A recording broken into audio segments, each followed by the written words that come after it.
Yesu ashimwe cyane. Que Jésus soit glorifié. Turabakiriye mwese muri iki gitondo cy'umugisha.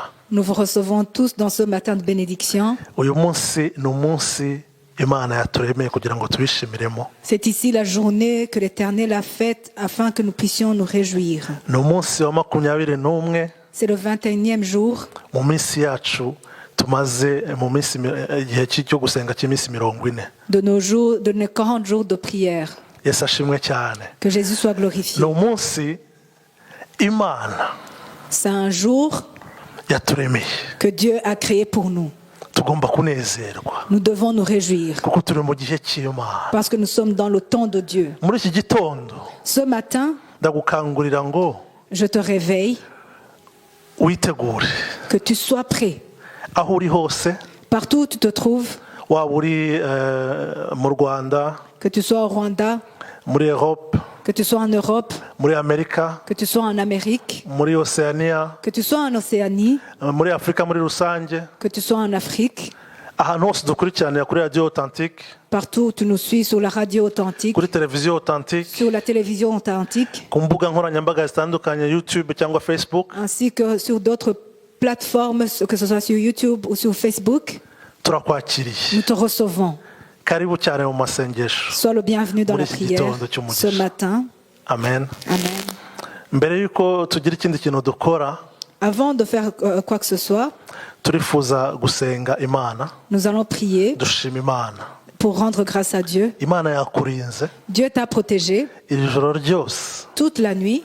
Imana yarakurinze Dieu t'a protégé intangiriro z'uyu mwaka kugeza uyu munsi. du début de cette année jusqu'à aujourd'hui. Yewe ibyo waciyemo Tu as traversé beaucoup de choses, bitandukanye, différentes choses, ariko Imana yabanye nawe. mais Dieu a été avec toi. Uracyari muzima uyu Tu munsi, es encore vivant aujourd'hui. uracyahumeka uyu Tu munsi. respires encore Hari aujourd'hui. impamvu rero zo gushima Imana, Il y a encore des raisons pour rendre hari grâce à impamvu Dieu. zo gushima Imana muri Il y a gitondo. des raisons pour rendre grâce à Dieu ce matin. Yaba ari ibyakubabaje bitandukanye ntibyaguhitanye, uracyariho. Que ce soit des choses qui t'ont fait mal, différentes choses qui t'ont fait mal, ça ne t'a pas emporté, tu es encore vivant. Uracyafite rero impamvu zo gushima iyo Alors Mana. tu as encore une raison pour rendre grâce à Dieu. Ndagukangurira kugira ngo witegure dushime Imana muri gitondo. Je t'encourage pour que nous puissions nous préparer et commencer à louer Dieu ce matin. Uwiteka Mana, turagushima, Éternel Dieu Tout-Puissant, nous te rendons turaguhaye grâce, icyubahiro, nous te glorifions. tugushimiye umunsi mwiza w'umugisha, Nous te rendons grâce pour cette journée de tugushimiye ko bénédiction. twabyutse amahoro. Merci Seigneur parce que nous nous sommes bien réveillés. Hari byinshi Il y a byari kuba beaucoup de choses byaduhitanye uyu que munsi, nous aurons apporté aujourd'hui, ariko waturinze, mais tu nous as protégés. watubereye Imana, Tu as été notre Dieu. warinze mwene data urimo urankurikira muri kano Tu as kanya, protégé mon bien-aimé qui est en train de me suivre. warinze mushiki wanjye urimo urankurikira muri kano Tu as kanya, protégé ma sœur qui est en train de me suivre. warinze uyu mubyeyi urimo urankurikira muri kano kanya, Tu as protégé cette mère qui est en train de me warinze suivre. uyu mupapa urimo urankurikira muri kano Tu kanya, as protégé ce papa qui est en train de me warinze suivre. uyu mwana, uyu musore, iyi nkumi. Tu as protégé ce jeune homme, cette jeune fille qui est en train de nous suivre. Ntuhabwe icyubahiro rero Que kuri tu Imana sois yacu, glorifié alors que tu es notre ntushimwe Dieu. kuri Imana yacu, Sois loué parce que tu es notre ntushimwe Dieu. kubwo kuturinda, Sois loué parce que tu nous as protégés. ntushimwe kuko hari umunsi mwiza waturemeye nk'uyu nguyu. Sois loué parce que tu as créé une belle journée comme celle-ci. Turakiriye imigisha y'uyu munsi Nous mwana, recevons toutes les bénédictions d'aujourd'hui. turakiriye ibyiza by'uyu munsi byose. Nous recevons toutes les bonnes choses que tu as préparées Habwe aujourd'hui. icyubahiro kuri Imana yacu, Sois glorifié parce que tu es ushyirwe notre hejuru Dieu. muri Et byose, sois élevé en mu toutes choses. izina rya Yesu Au Kristo. nom de Jésus-Christ. Amen. Amen. Amen. Amen. Karibu rero tugiye kumva umubyeyi wacu Bienvenue alors, nous allons écouter notre Père, Apôtre Paul Gitwaza apôtre Paul Gitwaza. atugezeho ijambo Il va nous donner la parole ry'Imana yaduteguriye. que Dieu nous a préparée Prononos. aujourd'hui.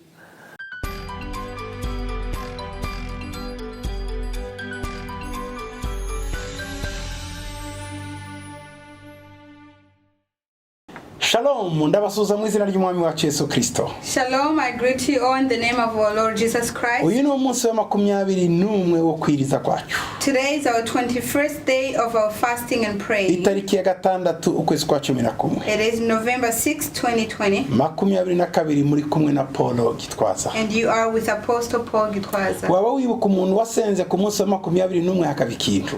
Do you know or do you remember a person who prayed on the 21st day something happened? muri Bibiliya waba umwibuka? In the Bible, do you know anyone? Yarasenze arasenga He prayed and prayed ku munsi wa 21 abona igisubizo, and he got his answer on the 21st day. hanyuma marayika araza aramubwira ngo gusenga kwawe kumvikanye, And the angel came and told him, your prayers have been heard. ngo umunsi utangira gusenga Imana yarumvishe, From the day one you start praying, God heard you. none nari nkuzaniye igisubizo, Today I'm bringing you ariko answer. nagize urugamba mu kirere, But I had a battle in the air. umwami w'Abaperisi yanyimiriye mu kirere, Imana yohereza Mikayeli niwe waje kuhankura. The king of Persia blocked me, and God sent the angel Michael to fight for me. Ndagira ngo uramwibuka umuntu, I hope you remember that person. yitwa nde? What's his name? Reka nkubwire batatu hitemo. Let me tell you three and choose one. Yosefu, There's a Joseph, Nowa, Noah, Daniyeli. and Daniel. Ninde muri batatu? Who is among those three? Nowa gatatu, It's a third one, Daniyeli. Daniel. Wewe watsinzwe avuze Nowa. You lost, I think you mentioned Noah. Nawe watsinzwe avuze Yosefu. And those who mentioned Joseph, you lost. Reka tuguhe amashyi wavuze But if Daniyeli you said watsinze. Daniel, we clap for you. Iminsi 21 rero niyo tugezemo uyu munsi. So it is our 21st day. Uyu munsi turi busengere cyangwa turagendera mu cyanditswe, umutwe w'amasengesho uyu munsi ni ukugira inshuti nziza z'umuryango. A topic for today and what we will pray is to have good family friends. Turasoma mu gitabo cy'Imigani 18 ku murongo wa 24. We will read in the book of Proverbs chapter 18 verse 24. Inshuti nyinshi zisenya urugo, ariko haba inshuti iramba ku muntu imurutira umuvandimwe. One who has unreliable friends soon comes to ruin, but there is a friend who sticks closer than a brother. Ndagira ngo mwumve Bibiliya yanjye y'Ikinyarwanda no mu Gifaransa ariko mu isobanuro yavuze ngo inshuti nyinshi zisenya urugo. Listen to the Kinyarwanda version says many friends ruins family. Naha naho bavuze ngo kugira inshuti zitizewe nyinshi zituma umuntu arimbuka. Here it's mentioned in English that having unreliable friends, it ruins it. Ngo ariko haba inshuti iramba ku muntu ikamurutira umuvandimwe. But there is a friend that sticks so close and is greater or is better than a brother. Tugize ibihe tubona abantu amagwa asenyuka kubera gusa bagize inshuti zibagira inama mbi. We have been watching family being destroyed by the friends. Umugabo akaba yari umugabo mwiza cyane gitondo kimwe, abandi bakamuhindura ngo we ngo umugabo aravuga ngo umugore aravuga ukemera, bwaca agataha atari uko yari ameze agatangira gukandagiza umugore kuko abandi babimubwiye, ubwo rugo akarusenya. We see a good man taking care of his family, but because of bad friends, they say, "Oh, your wife oppresses you," and that word transforms or changes the man. Baba bataramye ahantu akavuga ati ngomba gutaha kuko mu rugo dufite gahunda, ngo umugore aragutahisha akarugataha, nawe none agatangira kwinjiza uwo mutima wo kuresista gahunda nziza bari bafite y'umuryango. Twabonye amago menshi asenyuka mu rugo. You're having fun with other men, but the time to go home and to your family comes and you tell them goodbye, I'm leaving, but they say, well, this is your wife who's calling you already, you shouldn't be listening to her. Abandi bakubwira ati umuntu umugabo ubwira umugore umwe gusa sikuri igicucu yagutetse. And the other would say, a man like you only have one wife? That's possible. Umugabo agatangira kuraruka akajya gushakisha indaya n'abagore benshi aho kugira ngo nawe azabwira abandi bagenzi be ngo sha nanye mfite benshi. And the man changes his behavior, starts going after other women, and now he has the pride of telling others that I have multiple women and now I'm a man. Twabonye abadamu nabo baza bakavuga ati mva urugo rwanje rumeze nawe, wamuganiza akabwira ati mva nahuye n'inshuti batangira kumbwira ngo nta muguruza wicara gutyo, ugomba kuja gushaka inzaratsi mu bapfumu kugira ngo umugabo abe wawe, kandi muzi ko umugabo yaruwe ntiyarundi, umugabo ntiyajarajaraga, ariko ikimujyana gushaka izo nzaratsi n'abapfumu ntituzi icyo aricyo, no kubera izo nshuti zamubwiye. Now you have a good wife or a good woman who takes care of her family, but she consults her friends or so-called friends, and they say you should go to witch doctors to have that man back to you, though you already have a husband. Just because of bad friends, you change your character. ukaba uri umudamu mwiza ufite urugo rwiza, You are a good wife and you have a beautiful ugatuma family. inshuti zawe zikaza mu rugo, You invite your friends home. zataha zikakubwira ngo When they are leaving, they tell you, ngo uzaze tubonane hari icyo tuzakubwira. come, we'll tell you something. Ati ko twabonaga abakobwa baca hariya bagenda nabahe. So we saw the young ladies walking. Who are they? Yo ukavuga ati nibara mu kazi banjye disi harimo n'abana babashiki umugabo wanjye b'imfubyi. And you tell them those are my sisters-in-law. They're also my nephews. Ati Say what? ubana n'abashiki b'umugabo mu nzu, You stay in home with your sisters-in-law. ubana n'imfubyi za mushiki we. You have the orphans of his sister. Igitangaza kiragwira, urwo rugo se n'urwawe cyangwa n'urwabo. Unbelievable. Is that your family or their family? Kandi uwo mudamu nta kibazo yari afite. And this woman had no issue. Yataha mu ijoro When she goes home, akabwira umugabo she will tell the husband, ngo ejo sinshaka kubona abakobwa muri iyi nzu. I don't want to see your sisters tomorrow in this. Niki se sheri? So what happened? Oya darling? ndarushe. I'm tired of them. Kare umudamu niwe waguriraga abana inkweto Minerva ibyo bakobwa byose niwe ahindutse gute? So this woman was done taking care of the kids, buying their clothes, feeding them. How sudden is she changing? What? Ngomba kwita ku bana banje abataravuye murinda simbashaka. So no, I have to take care of my own sons and daughters. These don't belong here. No. Kuva uwo munsi urugo rugatangira intambara. From that day on, the fight started. Uyu mugabo yari mwiza, This husband was good. uyu mugore yari mwiza, The wife was good. ariko ziriya nshuti yahuye nazo But the so-called friends, kuko nabo basenye, because they also their family are broken, kuko babanye nabi, because they have strife in their family, nabo bakakwinjiza mu uwo mwuka. they bring that spirit into your Ibyo family. twarabibonye. We have seen this happen. Abantu bagiye basenyerwa, People their marriages, the families are being umwe destroyed. agataha mu ijoro You go home at night. ngo ndashaka kumenya ukuri, urambwira amafaranga uko yinjiza nuko ya depansa. Ubu nyine icara tubyuka saa 9 z'ijoro At night, akarara agushira mu mibare muri comptabilité sake ko ariko ibi wabikuye ngo ibintu byo kumvisha hisha birarangiye, intambara igatangira. Tugira ngo ibisenye urugo ni ibintu binini bihera ku nshuti mbi ibyo babwiye umugore cyangwa umugabo. at night you come home and you start waking up your partner that get up and tell me how you use your money, how it was spent.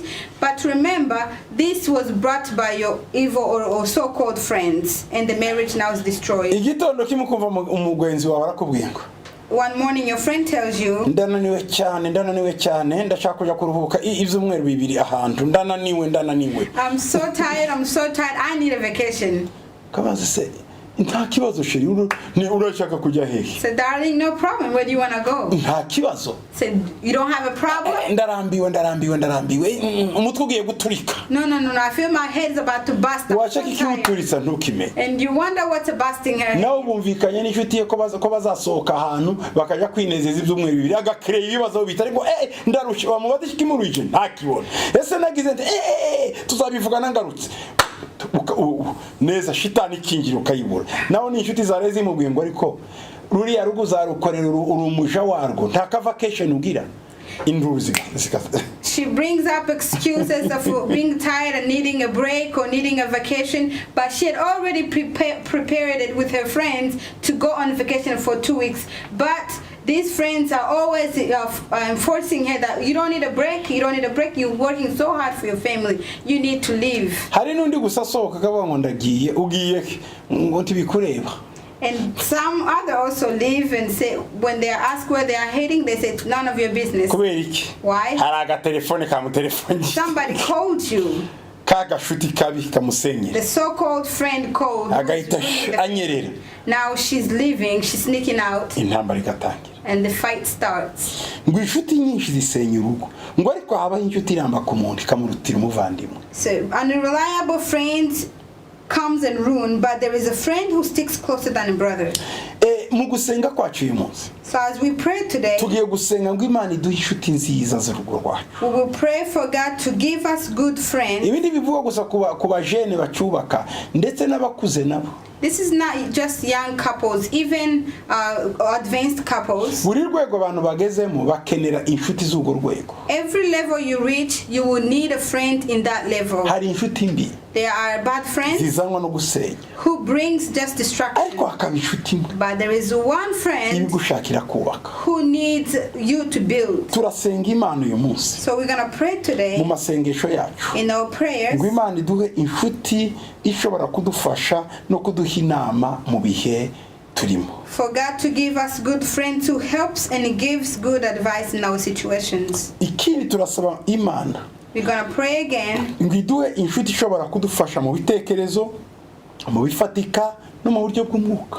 We're going to pray to have good friends who come to support morally, materially, and spiritually. Hanyuma And also, turaza kumenagura, gucagagura, gusenya umwuka w'inshuti mbi uza kudusenyera amago. we will pray and rebuke and destroy and break down all the bad friends who comes to ruin our families. Izo nshuti mbi zose zigende mu izina rya Yesu. All those bad friends to leave our families in the Tusabe name kugira of ngo Jesus. Imana izane inshuti z'ukuri zizanywe n'urukundo zitazanywe n'ibintu.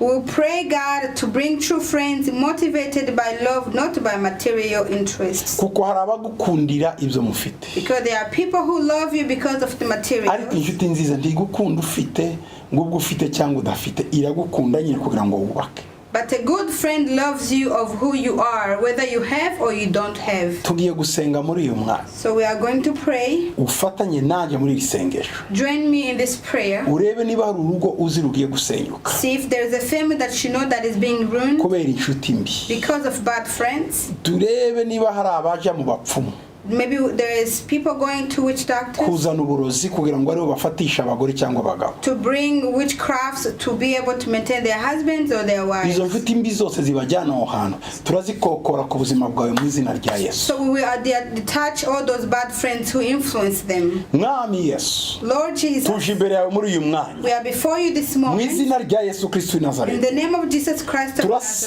Turasenya inshuti mbi we break and we destroy all those bad friends zongorera uyu mugabo, zikongorera uyu mugore, that whispers into the ears of this woman agatangira gukora ibintu bidakwiriye, and starts to do things that are evil, agakora ibintu bitaguhesha icyubahiro. that they do things that don't glorify you. Turazisenya mu izina rya We Yesu. destroy them in the Izo name of nshuti mbi Jesus. zigende, Let these friends go. zananiwe kubaka none zirashaka gusenyera They n'abandi, cannot build their own families, now they are destroying other people's. hanyuma zikaza zigira bunzi iyo ibintu bimeze nabi, They come and pretend to be good, though they have already started at the bakaza ngo baje kunga urugo rumeze nabi kandi ari bo bazisenya. saying they have come to unite the family, though they are the one destroying it. Uwo mwuka turawusenya. So we are destroying this spirit. Ayo magambo avanwa ku mugabo akajya ku mugore, akava ku mugore akajya ku mugabo, abo ba intermediaire bikuzimu bazana ayo magambo ngo ni inshuti, turasenya uwo mwuka mu izina rya Yesu. Those who comes and cause the conflict from the husband to woman and the wife to husband, we destroy the evil spirits of demonic spirits from hell. Mu izina rya Yesu. In the name of Mwami Jesus.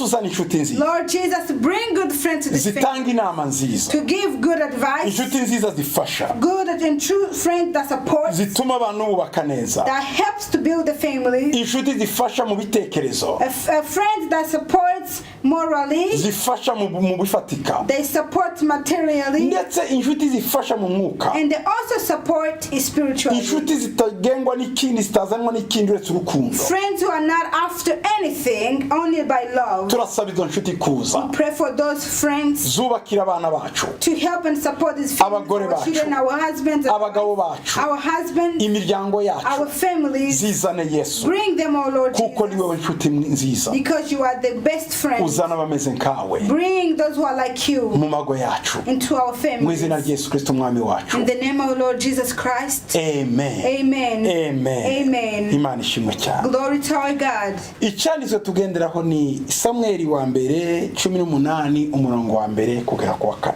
The scripture is in 1 Samuel chapter 18 verse 1 to 4. Ni ijambo uzatekereza, mukomeza gutekerezaho uyu munsi. This is the scripture for you to meditate on today. Yesu abaha umugisha. May Jesus bless you. Amen. Amen.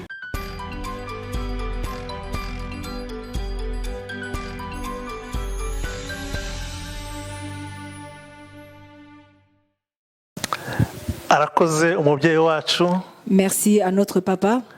arakoze cyane ku ijambo ryiza ry'umugisha duhaye uyu munsi. Merci pour cette parole de bénédiction qui vient de nous donner Yatubwiye ngo turi ku munsi wa 21. Il nous a dit nous sommes au 21e jour. Ngo hari umuntu yasenze ku munsi wa 21. Il a dit qu'il y a un homme qui a prié au 21e jour Imana nayo iramusubiza. et Dieu lui a répondu. Daniel yarasenze ku munsi wa 21 Imana nayo iramusubiza. Daniel a prié et au 21e jour Dieu lui a répondu. Nawe ndizera yuko uyu munsi Imana iza kumva isengesho Et toi ryawe. aussi, je crois très bien que Dieu va entendre ta prière aujourd'hui. Nawe uyu munsi Imana iraza kumva isengesho Pour toi ryawe. aussi, Dieu va écouter ta parole. Hallelujah. Alléluia. Haleluya. Alléluia. Haleluya. Alléluia. Mu migani ibice 17 Dans Proverbes chapitre 17, ku murongo wa 17 au verset 17, haratubwira neza ngo inshuti zikundana ibihe byose kandi umuvandimwe avukira gukura abandi mu makuba. Proverbe 17, verset 17, l'ami aime en tout temps et dans le malheur il se montre un frère. Uyu munsi ni umunsi tuza gusengera inshuti nziza z'umuryango. Aujourd'hui, Imiryango c'est yacu. le jour où nous prions pour avoir de bons amis de la famille, nos familles. Haleluya. Alléluia. Ni umunsi wo kuza gusenga Imana, tubwire Imana ngo Mana turifuza kubona inshuti nziza. C'est le jour où nous allons prier Dieu et nous allons lui dire, Seigneur, nous voudrions avoir de bons amis. Ni umunsi tuza kubwira Imana ngo Mana turifuza za nshuti tuzamura kuruta za nshuti zitumanura. Nous allons dire à Dieu, Seigneur, nous voudrions avoir des amis qui nous élèvent plutôt que des amis qui nous rabaissent. Inshuti zizadukunda binaniranye, Des amis qui vont nous aider quand c'est dur. inshuti zizatwitaho bimeze nabi, Des amis qui vont s'occuper de nous, prendre soin de nous quand ce sera difficile. yewe inshuti zishobora kuturutira abavandimwe. Des amis qui surpassent même nos frères de sang. Haleluya. Alléluia. Nibyo tuza gusengera. C'est pour cela que nous allons prier. Ariko dufite ibyifuzo bya buri munsi, Mais nous avons des requêtes quotidiennes ibyo dusanzwe dusengera. pour lesquelles nous prions chaque jour. Ndagukangurira muri gitondo ngo umfashe dusengere umubyeyi wacu Je urangije voudrais kutugezaho t'encourager ijambo ce ry'Imana. matin que tu puisses nous aider et nous allons prier pour notre Père.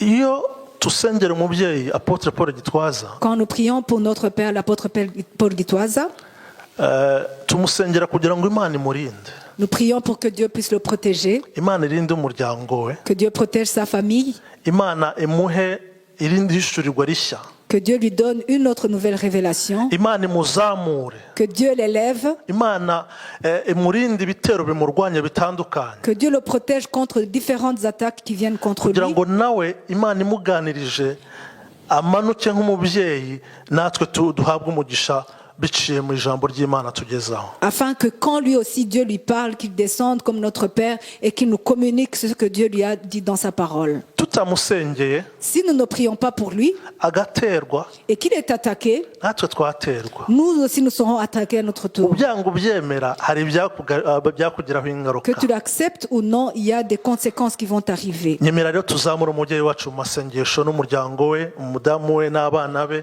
Alors nous allons prier pour notre Père, pour sa famille, et, son épouse et ses enfants.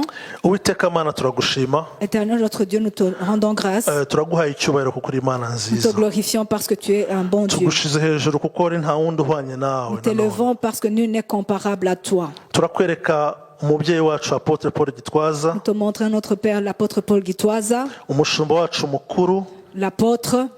niwe mwami wahaye iyerekwa ry'uyu murimo w'ijambo ry'ukuri. C'est à lui que tu as donné la vision de cette œuvre de la parole authentique. Turamusengera kugira ngo arindwe, Nous prions pour lui pour qu'il soit protégé, ubuzima bwe burindwe, que sa vie soit protégée, umuha amahoro mwami aturuka iwawe. que tu lui donnes la paix qui vient de toi. Umuryango we ndawusengera, nsengera umudamu we, nsengera abana be, Je prie pour sa famille, pour son épouse, pour ses kugira ngo enfants, nabo barindwe mwami. pour qu'ils soient protégés aussi. Bya bindi bagusaba mwami ubibahe kubw'icyubahiro cyawe. Que tu puisses leur accorder ce pourquoi ils prient pour ta gloire. Abo bakorana databuja mwami muri ministère de la parole authentique bose muri rusange, Je prie pour ceux qui travaillent avec lui dans le ministère de la parole authentique en général. umwungiriza we mwami, umwungirije mwami, Son vice, Seigneur, son adjoint, abashumba bandi bakorana, les pasteurs avec lesquels il travaille, bose ku isi mwami ndabasengera Dans le monde entier, Seigneur, je prie pour eux. kugira ngo ubarinde n'imiryango Que yabo, tu puisses les protéger ainsi que leur famille. ubuzima bwabo burindwe. Que leur vie soit protégée. Mwami ubahe ijambo ry'ihishurirwa rituruka iwawe, Seigneur, que tu leur donnes une parole révélée qui vient de toi. ubwiza bwawe bamurikire muri iki gitondo Que ta mwami, gloire les éclaire ce matin, Seigneur.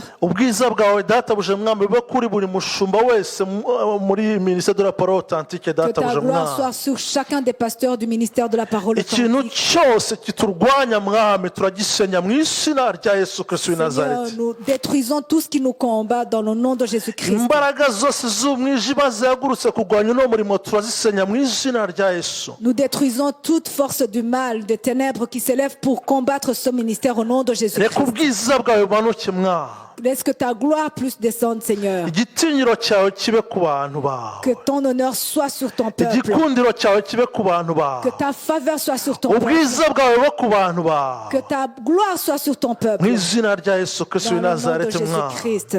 turasengera mwami Afurika haguruka, Nous prions, Seigneur, pour la conférence Africa Haguruka. mwami uyu mwaka utaha databuje mwami, De l'année prochaine, Seigneur. kugira ngo uzigaragaze nk'Imana. Pour que tu puisses te manifester comme Dieu. imyiteguro yose, Toutes les préparatifs. buri kintu cyose gikenewe turagishyizeho mwami muri kano kanya mu izina rya Yesu. Seigneur, nous plaçons tous les besoins qui sont nécessaires pour cette conférence. abazayobora, abazabwiriza, abazakora imirimo itandukanye mwami muri iyi Afurika haguruka igiye kuza, uzigaragaze nk'Imana. Les modérateurs, les prédicateurs, ainsi que tous les serviteurs qui vont servir pendant cette conférence, que tu puisses se manifester au nom de Jésus-Christ. urakoze rero kuko uri Imana yacu, Merci parce que tu es notre Dieu. urakoze kuko uri Imana yumva gusenga, Merci parce que tu es le Dieu qui entend notre urakoze prière. kuko uri Imana yita ku bana bawe, Merci parce que tu prends soin de tes enfants. urakoze kuko uri Imana yumva gusenga kwacu Merci mwami. parce que tu es le Dieu qui entend notre prière. icyubahiro cyose ni icyawe Que toute la gloire te mu revienne. izina rya Yesu Au nom Kristo, de Jésus-Christ. amen. Amen. Amen. Amen. turacyakomeza gusenga.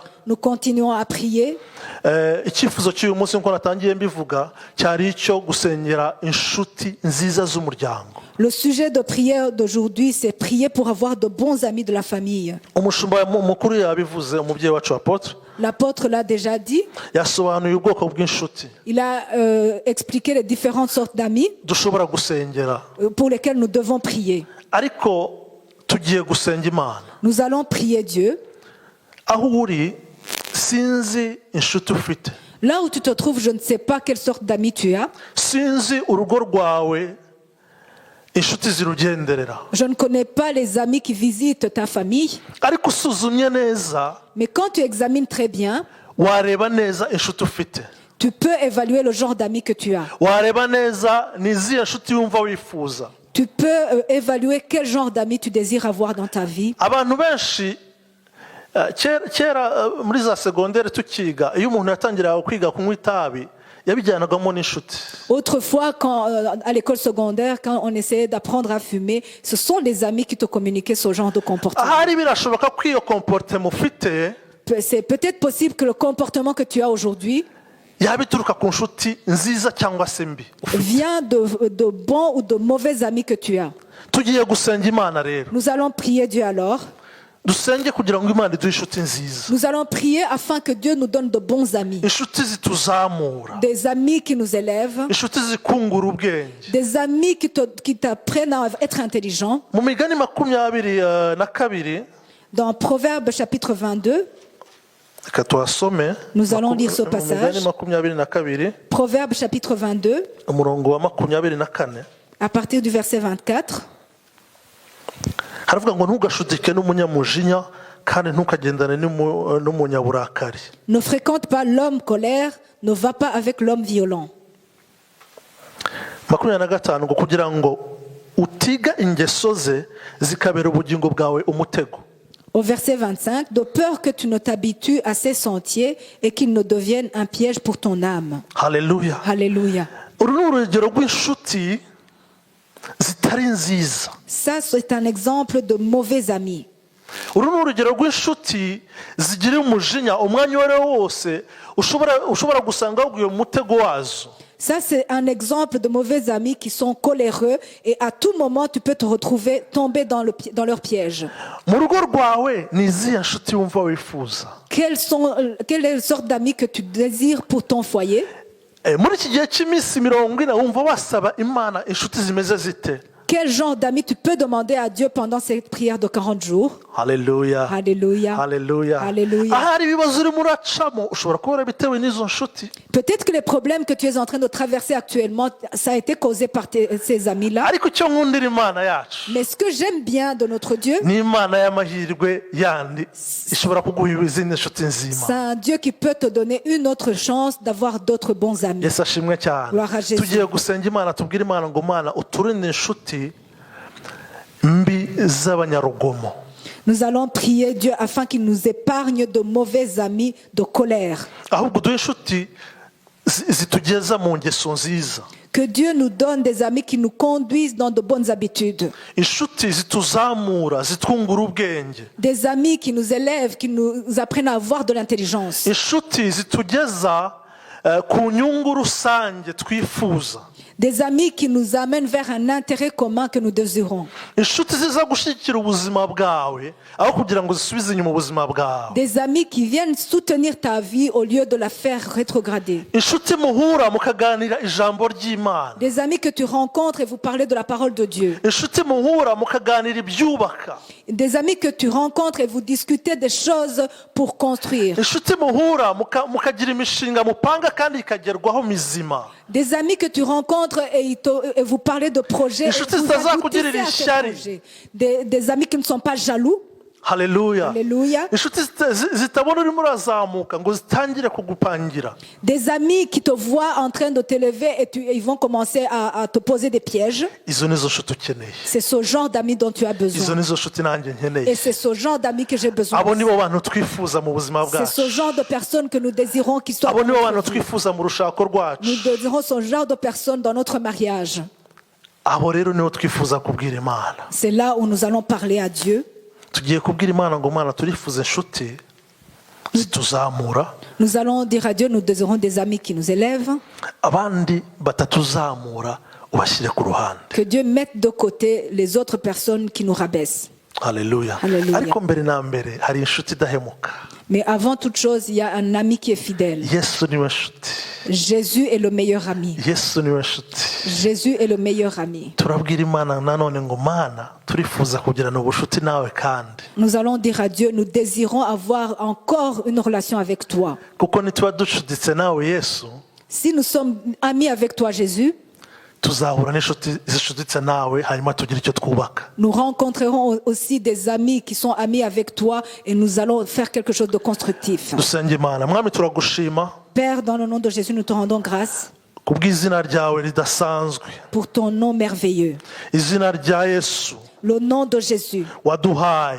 que tu nous as donné. Mwami turagushimira muri kano gatondo. Seigneur, nous te rendons grâce pour ce matin. Tuje rero imbere yawe Nous venons devant toi alors. dufite icyifuzo Mwami. Nous avons une requête, Seigneur. Twaribeshye tukigira inshuti zitari izawe. Nous nous sommes trompés, nous avons eu des amis qui ne viennent pas de toi. Twaribeshye dushaka ibintu bitunezeza tujya kwishakira inshuti ziba zinezeza imitima yacu gusa. Nous nous sommes trompés, nous sommes allés chercher des amis qui ne réjouissent que nos cœurs. Ariko uyu munsi Mwami tubonye ijambo rya ritubwira ngo ntitugacudike n'abanyarugomo. Mais aujourd'hui, Seigneur, ta parole vient de nous dire que nous ne devons pas fréquenter des hommes coléreux.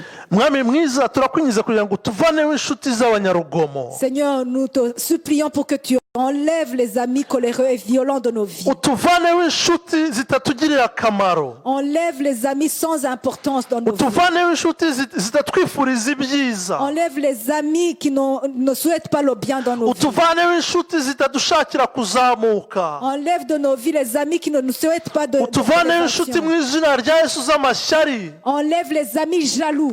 Mu izina rya Yesu Kristo tuziza gusenya ingo zacu turazisenya mu izina rya Au Yesu. nom de Jésus, nous réprimandons les amis qui viennent détruire nos foyers. uwo Au nom de mwuka Jésus-Christ. Mwami utuzanira abantu baza gusenya ubuzima bwacu kugira ngo bubake ubuzima bwacu turawirukana mu izina rya Nous Yesu. chassons cet esprit qui amène des gens qui viennent détruire notre vie au lieu d'amener des gens qui viennent construire notre vie. Au nom de Turifuza Jésus. Mwami gucudika nawe. Nous désirons, Seigneur, de communier avec toi. Turifuza Mwami kuba inshuti nawe Kristo. Nous désirons, Seigneur, d'être amis avec toi, Jésus. iki gitondo tufashe icyemezo cyo kuba inshuti nawe kandi Ce matin, nous prenons la décision de redevenir ton ami, iki Jésus. gitondo dufashe mwami icyemezo cyo kongera gukandagira mu kirenge cyawe nanone tukagendana nawe. Seigneur, ce matin, nous prenons la décision de marcher sur tes pas et marcher. Mwuka wera ngwino utuyobore. Saint-Esprit, viens nous diriger. Mwuka wera ngwino uyobore ubuzima bwacu. Saint-Esprit, viens diriger nos vies. Yobora runo rugo.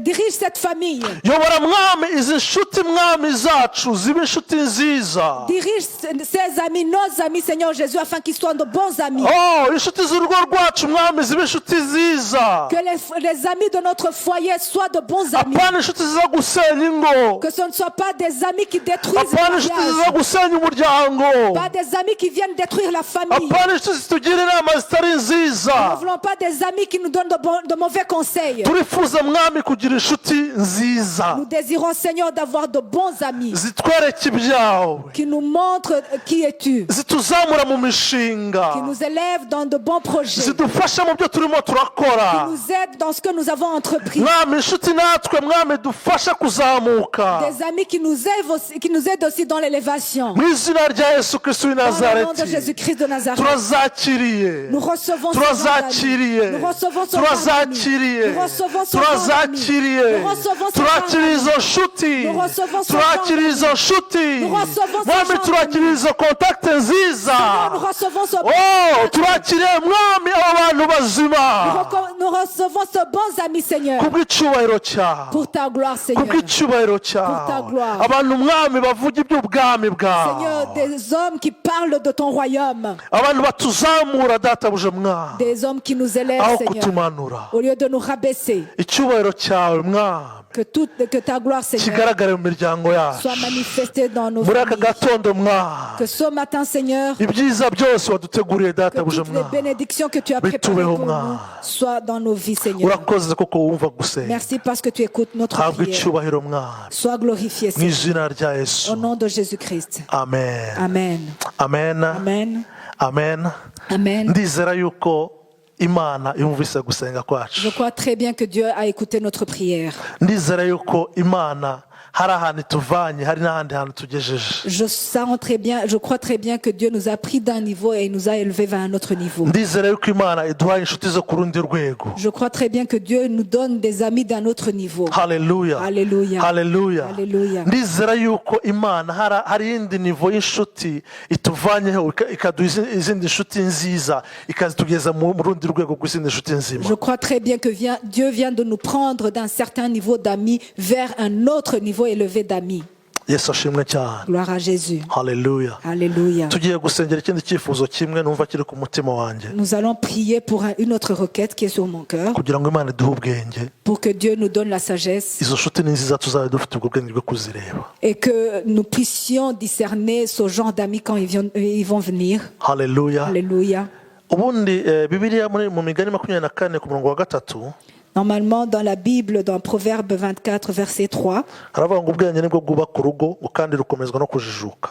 il est écrit, c'est par la sagesse qu'une maison s'élève et par l'intelligence qu'elle s'affermit. Imana iduhe ubwenge bwo kureba inshuti Que Dieu nous donne la sagesse d'analyser nziza tuzabashe kuzimenya. les genres d'amis, que quand ils vont venir, qu'on puisse discerner s'ils sont bons ou pas. Wanyemera tugasaba Imana Nous ubwo allons bwenge. prier Dieu, demander la sagesse. Mwami turaje nanone imbere yawe Père, nous venons devant toi. turagusaba ubwenge bwo gutoranya izo nshuti. Nous te demandons la sagesse de pouvoir choisir les amis. Mwami niziza tuzazimenya ko ari zo. Seigneur, que quand ils viennent, nous puissions les reconnaître. Niziza imitima yacu izazakire. Que quand ils vont venir, les bons amis vont venir, que nos cœurs les reçoivent. Mwami Satani ntazatuzanira abantu biyoberanya mu buzima bwacu. Que Satan n'amène pas des gens masqués vers nous. Mu izina rya Yesu Au Kristo w'i nom de Nazareti. Jésus-Christ. Amen. Amen. Ndagushimira cyane rero turizera neza yuko Imana yumvise gusenga kwacu. Je rends grâce à Dieu et je crois très bien que Dieu a entendu notre prière. Uyu munsi dufite icyanditswe Aujourd'hui, nous avons un verset cyo gutekerezaho sur lequel nous devons méditer. kiri muri Samweli wa mbere Et il se trouve dans 1 Samuel, ibice 18 chapitre 18, turahera ku murongo wa mbere kugeza ku murongo wa 4. du verset 1 jusqu'au verset 4. Dusome mu izina rya Yesu. Nous lisons dans le nom de Jésus. Ngo nuko Dawidi amaze kuvugana na Sawuli umutima wa yonatani uhera ko uba agati gakubiranye n'uwa dawidi, kandi yonatani akamukunda nk'uko yikunda. Maze uwo munsi sawuli ajyana dawidi iwe, ntiyamukundira gusubira kwa se ukundi. Bukeye yonatani na dawidi basezerana isezerano, kuko yari amukunze nk'uko yikunze. Yonatani yijishuramo umwitero we yari yiteye, awuha dawidi, n'umwambaro we ndetse n'inkota ye, n'umuheto we n'umukandara we. 1 Samuel chapitre 18 du verset 1 à 4. David avait achevé de parler à Saoul, et dès lors l'âme de Jonathan fut attachée à l'âme de David, et Jonathan l'aima comme son âme. Ce même jour, Saoul retint David et ne le laissa pas retourner dans la maison de son père. Jonathan fit alliance avec David parce qu'il l'aimait comme son âme. Il ôta le manteau qu'il portait pour le donner à David, et lui donna ses vêtements, même son épée, son arc et sa ceinture. Amen.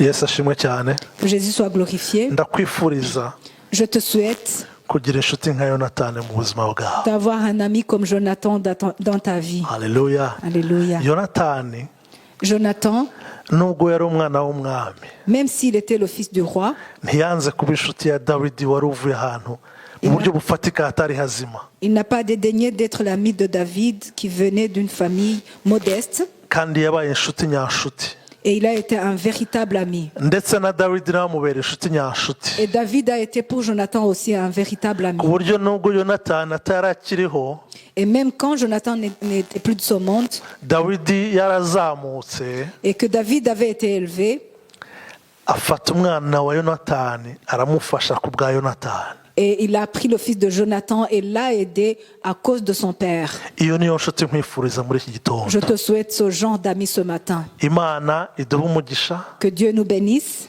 kandi Imana ikomeze ikurinde muri et byose. que Dieu continue à te protéger. Uyu ni umunsi mwiza C'est une belle journée Imana yakuremeye. que l'Éternel a faite pour toi. Ugomba guhura n'inshuti yawe mu izina rya Tu Yesu. dois rencontrer un véritable ami au nom Inshuti de Jésus. nziza, Un bon ami au nom de inshuti Jésus. Imana yiteguye kuguha kuva utaravuka. Un ami que Dieu va te donner. Iyo niyo nshuti nkwifuriza. C'est l'ami dont je te souhaite. Imana iguhe umugisha, Que Dieu te bénisse Imana ibane nawe et que Dieu soit avec toi mu byo ukora byose. dans tout ce que tu vas Mu entreprendre. izina rya Yesu, Au nom amen. de Jésus-Christ, Amen. Amen.